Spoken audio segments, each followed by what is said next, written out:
In 2019, China's president welcomed visitors for an overseas Chinese conference, and among the honored guests greeted personally by Xi Jinping was Torontonian Wei Chengyi.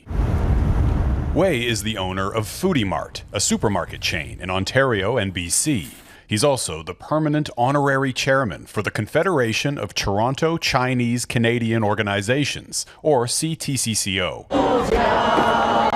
The umbrella group has held numerous pro-Beijing rallies in recent years, and sources say Wei is now the subject of two separate investigations involving allegations of foreign interference. Back in January, sources say that Canadian security officials met with Prime Minister Justin Trudeau and several cabinet ministers. Sources say that the officials presented a series of briefs and memos outlining how the Chinese government is allegedly targeting Canada through a series of foreign interference campaigns, including an attempt to influence the 2019 federal election. Sources say Wei helped to facilitate the transfer of around $250,000 from the Chinese consulate. Those funds were allegedly sent first to an Ontario MPP and a federal candidate staff member.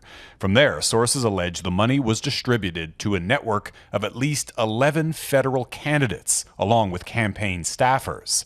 According to the briefs, the recipients included both liberals and conservatives, and some, though not all, were aware of the source of the funds. The Chinese Communist Party has been taking advantage of this multiculturalism of Canada and a free and open society of Canada to do its political agenda here. In 2014, Doris Liu was filming a documentary on a planned Confucius Institute for Toronto.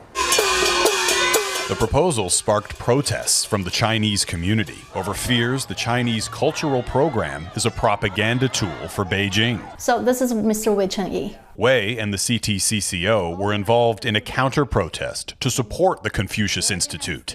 Liu says participants were bussed in, and the pro-Beijing rally coincided with a lavish cultural event. I was filming there, and I was wondering where the money come from. Sources say the Chinese consulate provided $1 million to finance rallies supporting the Confucius Institute.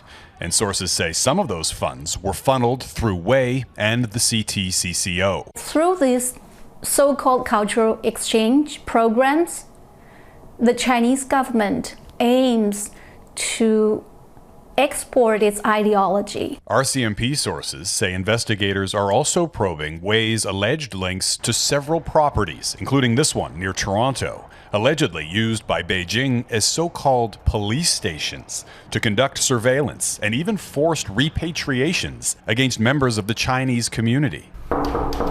Wei did not respond to repeated attempts to contact him, including at his Toronto office. I'm from Global News. We've been trying to reach him. Global News reached one man by phone who identified himself as a CTCCO official. He called the allegations nonsense. The lawyer for the Ontario MPP allegedly involved, whom we're not naming, told Global News there is no truth whatsoever in the allegations of your unnamed and clearly unreliable alleged source. The way the Chinese government operates to develop what we call agent of influence, bringing them close to legitimate elected officials, is their primary target. No criminal charges have been laid against Wei, and there's nothing illegal per se about local proxies transferring money. That, says this security expert, is the problem. Canada needs now urgently to equip itself with a foreign interference law to empower authorities to crack down on foreign interference.